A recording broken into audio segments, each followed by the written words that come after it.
امام تو ہوا کرتے تھے تو وہ آیا کرتی تھی. اب نبی امام نہیں ہے، اب تسی ہو یار. ہاں تو پھر اس لیے اب آنے کی ضرورت ان کو نہیں ہے. حضور نے کہہ دیا ہے کہ عورتوں کی نماز گھر کی جو ہے، گھر میں سے بھی جو اندر کا کمرہ ہو نا خصوصی، اس کے اندر بہتر ہے. مسجد کی مسجد نبوی کے مقابلے میں نبی پاک علیہ السلام نے مستورات کی نماز کی بہتری قرار دی ہے اپنے گھر سے برآمدہ عام کمرہ، بلکہ اس سے پچھلے کمرے میں. تو یہ تو اپنی جگہ پر بات ہے. تو حضور علیہ السلام اس وقت یہ اہتمام کیوں کیا ہوا تھا، ان کو اجازت کیوں دی ہوئی تھی، اور حتیٰ کہ عیدگاہ میں بھی آؤ اور وہاں بھی علیحدگی میں بیٹھ جاؤ. اصل مقصد یہ تھا کہ تاکہ ان کو بھی دین جو ہے پورے کا پورا سیکھنا نصیب ہو جائے اور اپنی آنکھوں سے محمد مصطفیٰ علیہ السلام کو دیکھ کر دین کے نقشے کو اپنے اندر بٹھا لیں. تو اہتمام تھا. اور عورتوں کے اندر یہ ایک جستجو پیدا تھی. حدیث میں خود آتا ہے، ان بچیوں نے یقیناً یہ حدیث پڑھی ہوگی کہ نبی پاک صلی اللہ علیہ وسلم کے پاس عورتیں آتی ہیں اور کہتی ہیں یا رسول اللہ صلی اللہ علیہ وسلم، آپ مردوں کو واعظ کرتے رہتے ہیں، سمجھاتے رہتے ہیں، ان کے سامنے بیان کرتے رہتے ہیں، ان کو تو ہر وقت موقع ملتا ہے، آپ کے ساتھ وہ ہوتے ہیں، تو ہمارے لیے بھی کچھ موقع ہونا چاہیے اور خصوصیت کے ساتھ ہمیں بھی کچھ آپ سنایا کریں. تو نبی علیہ السلام نے یہ ارشاد فرمایا کہ فلاں گھر میں فلاں دن تم اکٹھی ہو جاؤ اور میں وہاں پر تمہارے سامنے باپردہ، اللہ کے نبی نے کہا ہے کہ میں وہاں پر دین کے بارے میں تمہارے سامنے باتیں کر دوں گا. مطلب یہ بیان ہو جائے گا.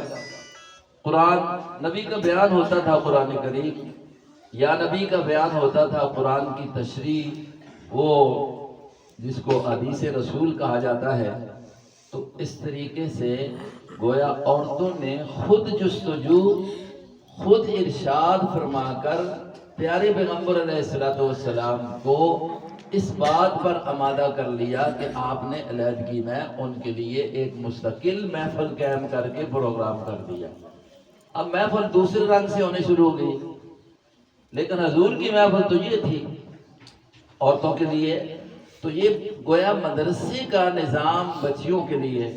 ہمارے استاد محترم مولانا عبدالسلام صاحب رحمہ اللہ یہ بات کہا کرتے تھے کہ باطل نے، غیروں نے بے حیائی کو عام کرنے کے لیے اور ماحول اور معاشرے سے حیا کو ختم کرنے کے لیے ہر قسم کا حربہ استعمال کر کے اس میں وہ کامیاب ہو گئے. کچھ سال پہلے دینی مدرسے اس طرح بچیوں کے کوئی بھی نہیں تھے. بچوں کے مدرسے الحمدللہ تعلیم کا نظام موجود تھا، لیکن اس طریقے سے مستقل ایک ہمارا مدرسہ ہم جب پڑھتے تھے، پھر اس کے بعد پڑھانے کا دور بھی، تو حضرت عنایت اللہ شاہ صاحب بخاری رحمہ اللہ کہ ہاں سنا کرتے تھے کہ مدرسہ ہے بچیوں کا مستقل، باقی تو اس طرح کا کوئی نظام نہ تھا. تو سارے محترم کہا کرتے تھے کہ اللہ رب العزت نے دیکھا جس وقت نا کہ انہوں نے تو ہر حربہ استعمال کر کے اس کو پورا کر لیا ہے کہ عورت سے حیا چھین لیا، اور دنیا نے بے حیائی کو عام کرنے کے لیے عورت سے اس طرح کام لے لیا کہ استاد محترم اپنی زبان میں کہا کرتے تھے 4 آنے دی ٹافی ہے تے اس تے بھی عورت اب سجا کے بٹھایا گیا. 4 آنے دی ٹافی دے تو باقی تو یہ جو بورڈ لگ گئے اور یہ چوکوں میں اور شہروں میں، اب وہ صرف پہلے فوٹو تھے اور اب اصلیت جو ہے وہ دکھانے میں بٹھا دی گئی. اصلیت جو ہے وہ صنعتی کارڈ بنتا ہے تو وہاں پر اس کو بٹھا دیا گیا، اور ایک عورت کو ننگا کر کے بے حیا کر کے علاج کے لیے جہاں مرد موجود ہیں مرد کے علاج پر عورت کو لگا دیا گیا، اور اسی طریقے سے جہاں پر عورتیں ہیں بیمار ہیں تو ان کے علاج کے لیے مرد کو لگا دیا گیا۔ آج ہمارے ماحول اور معاشرے میں اسپتالوں میں کیا یہ نہیں ہو رہا؟ جب ڈاکٹروں کی تعداد اتنی کثیر موجود ہے تو اگر ایک مرد کو بیماری ہے تو اس کے لیے علاج مرد کیوں نہیں آتا؟ عورت بیمار ہے تو ڈاکٹر عورتیں موجود ہیں، اس کے لیے کیوں نہیں کرتا؟ شناختی کارڈ بنانے کے لیے چلے جاؤ، پاسپورٹ بنانے کے لیے چلے جاؤ، تو کیا مرد ختم ہو گئے ہیں؟ مرد کو عورت کے پاس بھیج دیتے ہیں، عورت کو مرد کے پاس بھیج دیتے ہیں۔ تو یہ بے حیائی انہوں نے، یہ پردہ جو ایک اسلام کے اندر جس کی بہت بڑی اہمیت ہے، بہت بڑی اہمیت ہے، اور اسی میں حیا ہے، تو اس کو اتار کر رکھ دیا تو اللہ کے طرف سے اللہ نے ایک نظام بنا دیا الحمدللہ کہ بچیوں کے مدرسے کا نظام، اور باقاعدہ عظیم عظیم مدارس، جیسا کہ ابھی آپ نے سنا کہ پہلے دور میں تو یہ بھی ہوتا تھا مرد اتنے حدیث پڑھنے والے قرآن پڑھنے والے کہاں ہوتے تھے طلباء، تو اب الحمدللہ آپ کے ادارے سے آج دورہ حدیث کر کے 6 سال کا مکمل کورس کر کے جس میں قرآن حدیث کی تعلیم جو ہے وہ بچیاں 18 بچیاں آج اس ادارے سے، اس طریقے سے جتنے بھی ادارے آج الحمدللہ خصوصاً ہمارے ملک کے اندر، بعض دوسرے ممالک میں اتنا سلسلہ نہیں ہے جتنا اللہ نے اس ملک کو نصیب فرما دیا ہے۔ اس میں علماء اللہ رب العزت نے ان کو اس طرف لگا دیا ہے۔ اگرچہ اب بھی دیکھا جائے اگر آپ کا یہ ادارہ ہے اس پورے حلقے میں تو اس میں 18 بچیاں آج فاضلہ بن رہی ہیں، اس ماحول کے علاوہ دوسری جگہ پر جا کر دیکھیں تو 1800 ہوگی۔ یہ بھی نہیں ہے کہ یہ بہت زیادہ ہو گیا ہے، دوسرے میں 1800 ہوگی، اگر 18 ہیں، مطلب ہے کہ دنیا کی طرف لوگوں کا رجحان ہے، بے پردگی عام ہو گئی۔ لیکن یہ بھی اللہ رب العزت کا بڑا فضل ہے کہ اللہ رب العزت نے بچیوں کے لیے، عورتوں کے لیے، اور اس طرح ان جو صنف نازک ہے جس کو ماحول اور معاشرے میں ایک بالکل گھٹیا سمجھا جاتا ہے، اسلام نے اس کو عزت نصیب فرمائی ہے، اور اسلام کی وجہ سے اللہ تبارک و تعالیٰ نے عورت کو ایک مقام دیا ہے۔ آج اگر یہ عورت، اگر یہ مستورات، ہماری بچیاں، ہماری مائیں بہنیں، یہ اگر حقیقت اسلام سے واقف ہوں تو یقیناً اس بات کا اقرار کریں گی کہ جتنی عزت عورت کو اللہ نے اسلام میں نصیب فرمائی ہے کسی مذہب میں بھی نصیب نہیں فرمائی، جتنی مذہب اس میں آئی ہے۔ عورتوں کو تو شکر ادا کرنا چاہیے۔ دیکھیے یہ تو ماحول ایسا تھا جس وقت نبی پاک صلی اللہ علیہ وسلم نہیں آئے تھے، تو آپ سے پہلے وہ لوگ بھی تو دنیا میں موجود تھے کہ گھر میں بچی اگر پیدا ہو جاتی تو کیا معاملہ کیا کرتے تھے؟ بچی کو زندہ درگور کرتے تھے۔ کیوں کرتے تھے؟ بس اپنے لیے ہار سمجھتے تھے۔ جب اسلام آیا انہی لوگوں نے جب کلمہ پڑھا تو خود آ کر اقرار کیا ہم نے تو بڑے ظلم کیے ہیں کہ اپنی زندہ بچیوں کو جا کر درگور کیا ہے اور قبر میں دفنا دیا ہے زندہ کو۔ ویسے گویا زندہ درگور کرنا یہ ان جاہلیت کا دور تھا، اور اس پر وہ بڑے بیچارے آ کر نبی پاک صلی اللہ علیہ وسلم کے پاس روئے بھی کہ ہم نے یہ کیا ہے، فلاں ہو گیا کہ زندہ جا کر ہم نے دفنا دیا۔ پتہ نہیں لوگوں کی عقل کہاں چلی گئی ہے، وہ جاہلیت کے طور پر کرتے تھے، یہ علم کا نام دے کر کر رہے ہیں۔ ہمیں تو سمجھ نہیں آتی ہے۔ اس دن میں ایک جگہ درس دے رہا تھا تو قدرتی بات ذہن میں آ گئی، میں سے لطیفے کے طور پر بات کرتا ہوں کہ وہ میرے ذہن میں بات آ گئی موت کی اور اس طرح کی آ گئی، تو قرآن نے کیا کہا ہے کہ ہم نے بندوں کو کس سے پیدا کیا ہے؟ مٹی سے۔ سارے کس سے بنے ہیں؟ مٹی سے۔ آدم مٹی سے بنا، بچے ان کا سلسلہ سارا ہی پھر مٹی سے ہی اسی کی طرف نسبت کی جاتی ہے۔ تو قرآن نے یہ کہا ہے نا کہ ہم نے تم کو پیدا کیا مٹی سے، پھر نہیں جی نہیں، پھر کدھر جاؤ گے؟ منہا خلقناکم۔ دیکھیے بات میں جو کر رہا تھا بچیوں کی وہ بھول نہ جائے، یہ درمیان میں آؤ کیا لطیفہ ہی سمجھ لو۔ منہا خلقناکم، بچیوں نے چونکہ قرآن بھی پڑھا ہے آپ حضرات بھی پڑھتے ہیں منا خلقناکم، ہم نے اس زمین سے تم کو بنایا، یعنی آدم کو بنایا. تو زمین سے آدم کا جسم بنا، اور پھر اس میں آگے آتا ہے کہ پھر ہم نے اس میں روح پھونکا. 14ویں سپارے میں آتا ہے پھر ہم نے، جس وقت ہم نے اس کو بنا دیا نا، من صلصال من حماء مسنون، تو پھر فنفخت فیہ من روحی، روح پھونکوں. فرشتوں تم نے سجدہ کرنا ہے. پتہ لگا کہ یہ ڈھانچہ مٹی کا بنا، اس میں روح ڈالی گئی، اور پھر کہا کہ اب یہ انسان بن گیا، اب اس کو سجدہ کر لو. قرآن نے کہا مِنْهَا خَلَقْنَاكُمْ، اب اس سے کیا چیز بنی ہے؟ جسم بنا ہے نا. مٹی سے کیا بنا ہے؟ وَفِيهَا نُعِيدُكُمْ، اور اس مٹی میں بھی پھر ہم تمہیں واپس لے جائیں گے. کس کو؟ جی مٹی میں جسم جائے گا. کب جائے گا؟ روح نکلے گی. روح جس وقت مٹی سے بنا تھا تو روح نہیں تھی، بنا کر ڈالی گئی. پھر جب نکلے گی پھر یہ مٹی میں جائے گا نا. مٹی میں کیا جانا ہے؟ اچھا، مٹی میں جائے گا. انبیاء کے علاوہ، انبیاء علیہ السلام کے علاوہ باقیوں کے ساتھ وعدہ نہیں ہے کہ وہ مٹی میں محفوظ رہیں گے. انبیاء کے علاوہ کسی کے ساتھ یہ وعدہ نہیں ہے. رکھے اللہ، اس کی قدرت ہے. کئیوں کو رکھا. ہمارے ہاں، ہمارے اسفر گاؤں میں چند سال پہلے ہمارے پاس حکیم صاحب آتے ہیں پڑھانے کے لیے. ان کے قبرستان ایک قبر گری، تو کئی سال پہلے 10 12 14 سال کا کہتے ہیں کہ بندہ فوت ہوا ہے، لاش بالکل صاف ستھری، بالکل صاف ستھری. یہ اللہ کی قدرت ہے. اور دوسری جو ہیں وہ ہڈیاں ہی نکلتی ہیں.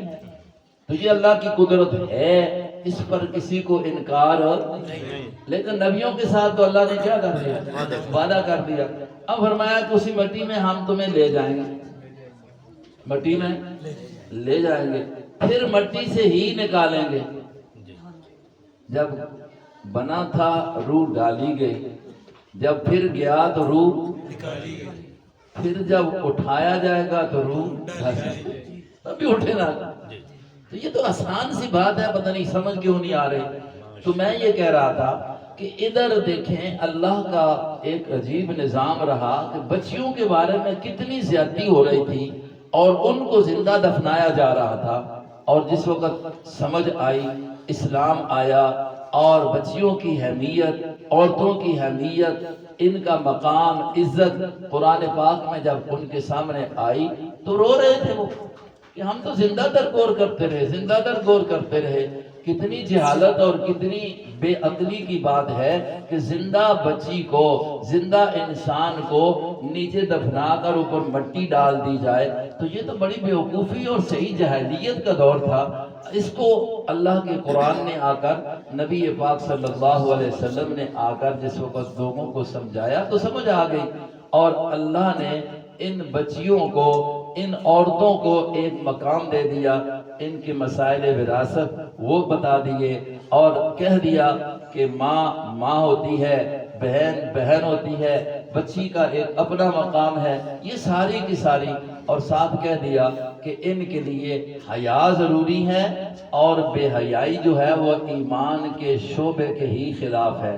دیکھیں نبی پاک صلی اللہ علیہ وسلم نے یہ حدیث کیسے، کس انداز سے سمجھانے کے لیے فرمایا کہ حیا کے 70 سے، ایمان کے 70 سے زائد شعبے. ایمان کے، اب ایمانیات تو آپ نے بہت ساری ماشاءاللہ سن لی ہیں، وہ ساری ایمانیات ہی ہے نا. آمنت باللہ وملائکتہ وکتبہ، کس طرح ایمان ہے، کس طرح عقیدہ ہے، یہ سنتے رہتے ہیں. تو فرمایا کہ ایمان کے 70 سے زائد شعبے ہیں. اور اگلی بات خصوصیت کے ساتھ زیادہ اہمیت کو بتانے کے لیے کہا کہ حیا بھی ایمان کا ایک خاص شعبہ ہے. تو دینی مدارس میں یہ حیا بتایا جاتا ہے.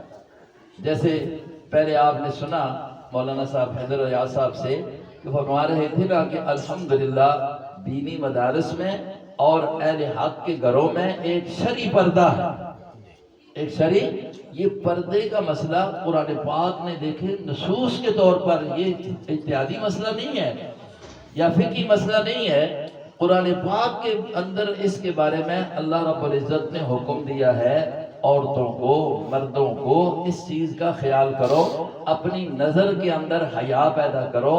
مردوں کو کہہ دیا تمہاری نظر بھی جو ہے غیر محرم پر نہیں پڑنی چاہیے، اپنی نظر کو نیچا رکھ کے چلو۔ اسی طریقے سے ادھر بھی حکم دے دیا ہماری بچیوں کو، ہماری بہنوں کو، ہماری ماؤں کو کہ تمہاری نظر کے اندر بھی حیا ہونا چاہیے، پردہ ہونا چاہیے۔ تو یہ دینی مدارس ہی جو ہے نا یہ بات بتا رہے ہیں۔ وہاں دوسری طرف جو ہے جی علم کا بڑا عروج ہو گیا اور بڑی ترقی ہو گئی ہے۔ ترقی یہی ہوئی ہے کہ عورت کی چادر اتار دی گئی، ترقی یہی ہوئی ہے کہ اس کا پردہ جو ہے وہ تار تار کر دیا گیا ہے، اس کا لباس اتار کے رکھ دیا گیا ہے۔ تو بھائی دیکھیں دینی مدرسوں میں یہ ہوتا ہے، جب طلباء کرام کی دستار بندی کی جاتی ہے نا، فاضل بنتے ہیں، حافظ بنتے ہیں، دستار سجائی جاتی ہے، اور جب مدرسے کا اشتہار آتا ہے جو بچیوں کا ہوتا ہے تو وہاں کیا لکھا ہوتا ہے جی؟ چادر پوشی۔ یہ کتنا ایسا مطلب ہے، یہ سبق ہے۔ اور ادھر کیا ہوتا ہے؟ چادر اتاری جاتی ہے، چادر اتاری جاتی ہے۔ تو اس لیے دینی مدرسے کا ایک اللہ رب العزت نے خاص ایک اعزاز کے طور پر اللہ رب العزت نے ہمیں یہ نصیب فرمایا، مدرسے کا ماحول۔ اس ماحول کو اپنے معاشرے میں، اس ماحول کو اپنی نسلوں میں عام کرنے کی کوشش کریں۔ اب یہ بچیاں فارغ ہوئی ہیں نا، تو دیکھیں سب سے پہلے بچے کے لیے اور ایک انسان کے لیے جو تربیت گاہ ہے وہ ماں کی گود ہے، وہ ماں کی گود ہے۔ اگر ماں کی گود سے ہی اس کو ایمانیات سکھائی جائے، ماں کی گود سے ہی اگر اس کو دین کی تربیت مل جائے تو یقیناً وہ بچہ بچی اپنی زندگی اچھے طور پر ایمانیات کے ساتھ گزارے گا، وہ بچہ اور بچی صحیح طریقے سے اپنی زندگی جو ہے وہ اسلام کے مطابق گزارے گا۔ لیکن اگر گھر میں ماں ہی جو ہے وہ اس کے پاس کوئی دین نہیں ہے، اس کے پاس کوئی شریعت نہیں ہے، اس نے سیکھا ہی نہیں ہے، تو وہ کس طریقے سے اپنے بچوں کی تربیت کر سکے گی؟ تو اس لیے یہ خوش نصیب ہے ہماری بچیاں، آگے اللہ رب العزت نے ان کو ماحول دینا ہے۔ تو ایک گھر، ایک گھرانہ ایک عورت کے صحیح ہونے سے سدھر سکتا ہے، پورا ایک مدرسہ بن سکتا ہے۔ مدرسہ کچھ ضروری نہیں ہے کہ ایک بلڈنگ ہو اور پورا نام ہو اور فلاں۔ ہمارا بچیوں کے لیے، بچوں کے لیے جو ماں ہوتی ہے جس گھر میں ہے نا، وہی بہترین اول مدرسہ تو وہ اس کے لیے وہی ہے۔ لیکن تب ہوگا نا کہ اس کے پاس اپنے پاس بھی تو کچھ ہو، تو وہ یہاں سے ہی ملتا ہے۔ کوشش یہ کریں اپنے ماحول میں اگر اچھائی پیدا کرنا چاہتے ہو، عقائد کی اصلاح بھی ہونی چاہیے، کیونکہ بغیر عقائد کی اصلاح کے انسانی کوئی عمل، کوئی نیکی فائدہ مند ہی نہیں ہے، کوئی عمل اور نیکی فائدہ مند نہیں۔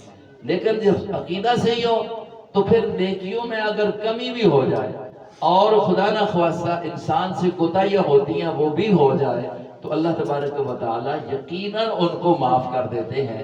یہ کہاں سے سیکھا جائے گا؟ یہ دین سے سیکھا جائے گا، دینی مدرسے میں آنے سے سیکھا جائے گا۔ اپنے بچے ہوں، اپنی بچیاں ہوں، کوئی ہم منع نہیں کرتے ہیں، سکول، کالج، جہاں بھی، لیکن یہ بھی دیکھیں کہ جتنا ادھر ضرورت ہے ادھر بھی لگائیں، لیکن ساتھ ساتھ اس ضرورت کو، ایمانی ضرورت کو بھی اور اپنی عملی زندگی کی ضرورت کو بھی ذہن میں رکھیں کہ ہمیں دنیا و آخرت میں اگر زندگی گزارنی ہے جو فائدہ مند بن سکتی ہے تو وہ تب سب بن سکتی ہے کہ ہمارے ایمانیات کے اندر بھی مضبوطی ہو اور ساتھ ساتھ جو ہے اعمال صالحہ بھی ہوں۔ ایمان اور عمل صالح ہمیں ملے گا قرآن پاک سے، ایمان اور عمل صالح ہمیں ملے گا مصطفیٰ علیہ السلام کی شریعت، آپ کی حدیث پاک سے، اور اسی طرح کا پھر اس کی تشریحات جو عملی ہوں گی وہ ہمیں فقہائے کرام کی تشریحات سے، ان کے اجتہادات سے، ان کے مطلب یہ ہے کہ استخراج اور ان کا قرآن و حدیث سے مسائل کا استنباط کر کے امت کے سامنے اس کو رکھ دینا، تو ان چیزوں کو ضرور رکھنا چاہیے سامنے۔ حضرات صحابہ کرام نے حدیث کی حفاظت کی ہے، دیکھیں زبانی یاد کیا، قرآن کی حفاظت کی ہے زبانی یاد کر کے، قرآن اور حدیث کی حفاظت کی ہے لکھ کر، قرآن و حدیث کی حفاظت کی ہے عمل کر کے۔ یہ تین چیزیں ہم میں بھی آنی چاہیے، یاد کرنا، قرآن کو حدیث کو یاد کرنا، اور پھر لکھ کر محفوظ کر لینا، اور پھر اس پر عمل کرنا۔ اصل جو ہے وہ عملی زندگی ہے۔ قرآن صرف پڑھ لے انسان، عمل نہ کرے، تو پھر وہ حدیث کا ایک مفہوم یہی ہے کہ بہت سارے جو ہیں قرآن پڑھنے والے پڑھتے ہیں لیکن قرآن خود ان پر لعنت کرتا ہے۔ وہ کیا ہوگا؟ مطلب پڑھا ہوا ہے مسئلہ، سمجھا ہوا ہے، عمل نہیں کر رہا، تو ظاہر ہے کہ عمل نہ کرنے سے وہ پھٹکار تو پڑھ رہی ہے۔ تو یہ بچیاں جنہوں نے قرآن کریم کو بھی پڑھا اور حدیث رسول کو بھی پڑھا ہے، ایک بہت بڑی امانت لے کر یہاں سے وہ جا رہی ہیں، اور ان کے اوپر ایک بہت بڑی ذمہ داری آ گئی ہے۔ جیسے پہلے بھی آپ نے سن لیا کہ اب یہ نہیں ہے کہ صرف آپ نے پڑھ لیا تو فارغ ہو گئی، بلکہ اب ضرورت اس بات کی ہے آپ جس جگہ بھی ہوں، جہاں بھی ہوں، بات ہو تو قرآن پاک کی، بات ہو تو مصطفیٰ علیہ السلام کی حدیث کی اور مسائل کی، اور اس میں آپ خود عمل جب کریں گی تو انشاءاللہ آپ کو دیکھنے والے، آپ کا ماحول اور معاشرہ جو ہے وہ خود بھی اس پر عمل کرنے لگ جائے گا۔ ایک مسلمان کی زندگی عملی کو دیکھ کر دوسرے لوگ اگر وہ صحیح معنوں میں اسلامی زندگی اپنی بنا لینا، اپنا لباس، اپنی چال چلن، اپنے معاملات، اپنی غمی اور خوشی، یہ ساری چیزیں جو ہے نا جو ہم نے پڑھی ہیں کتابوں میں، اگر ہم ان کو بنا لیں۔ دیکھیں آپ نے حدیث میں ایک بات پڑھی ہے، ازواج مطہرات میں نبی پاک صلی اللہ علیہ وسلم کی بی بی صاحبہ ام حبیبہ رضی اللہ عنہا، یہ واقعہ بڑا ہوگا، مدینہ منورہ میں ہے، اور ان کے والد ابو سفیان جو ابھی تک مسلمان نہیں ہوئے رضی اللہ عنہ، یہ گھر میں آتے ہیں، اور ام حبیبہ نے جس کو دروازہ کھولا، جی کون ہے؟ ابا جی۔ اب ظاہر ہے ابا ہی ہوتا ہے، لیکن دیکھیں ایمان کی پختگی، دیکھیں پڑھا ہم نے بھی ہے۔ اب وہ اندر جاتی ہیں تو فوری طور پر جو بستر ہے نبی پاک صلی اللہ علیہ وسلم کا، اس کو لپیٹنے لگ جاتی ہیں، اٹھانے لگ جاتی ہیں۔ ابو پوچھتے ہیں کہ کیا میں اس قابل نہیں ہوں کہ اس بستر پر بیٹھوں، اس نشست پر بیٹھوں؟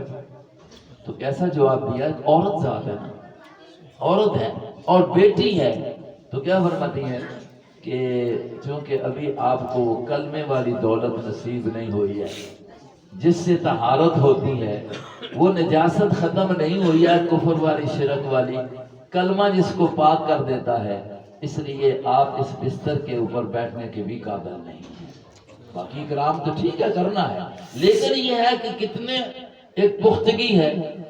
تو اگر بچیوں نے یہ حدیثیں پڑھی ہیں، اور وہ حدیث بھی کہ ایک فوتگی ہو جاتی ہے، تیسرا دن ہوتا ہے، تو ایک عورت صحابیات میں وہ سرما لگاتی ہے، نئے کپڑے پہن لیتی ہے، بھائی فوت ہوا ہے یا کوئی اور قریبی والد فوت ہوا ہے، تو تعزیت کتنے دن تک ہے؟ 3 دن تک۔ غم کتنے دن تک ہے؟ 3 دن۔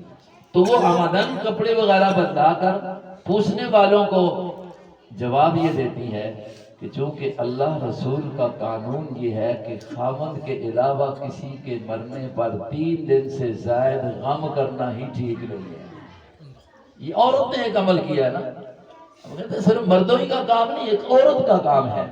تو یہ ان بچیوں نے اس ادارے سے سیکھا ہے نا، الحمدللہ۔ اب ضرورت اس کی ہے نا اس کو اپنے عمل میں لایا جائے۔ اب جب عمل میں لائیں گے، یہ فریضہ بن گیا، تو اس کے لیے پھر دیکھیں اللہ رب العزت کا قانون بھی ہے، اصل زندگی عملی ہونی چاہیے، اور جس سے اللہ رسول بھی راضی ہوتے ہیں، اور اس پر پھر جنت کا اللہ کی طرف سے وعدہ بھی ہے۔ قرآن کریم کی میں نے شروع میں آیت پڑھی تھی، سورہ النساء ہے، فرمایا وَمَن يَعْمَلْ مِنَ الصَّالِحَاتِ مِن ذَكَرٍ أَوْ أُنثَىٰ، لوگوں من یعمل، جو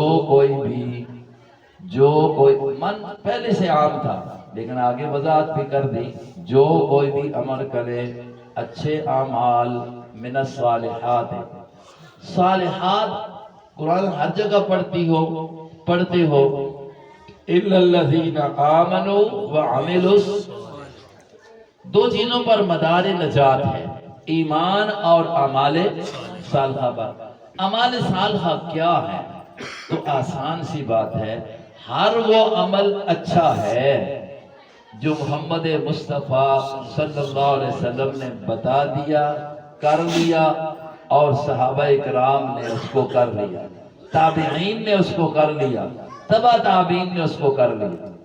حضور نے بتلایا ہے، بعض اوقات یہ ہوا ہے کہ بتلایا ہے لیکن کر نہ پائے، کہہ دیا ہے، کچھ کر دیا ہے، لیکن آگے تتمہ حضور نے بتلا دیا کہ آپ نے کہہ دیا، آپ نے بتا دیا، یا کر بھی لیا، یا پھر صحابہ نے کر دیا، تابعین نے کر دیا، تبع تابعین نے کر دیا۔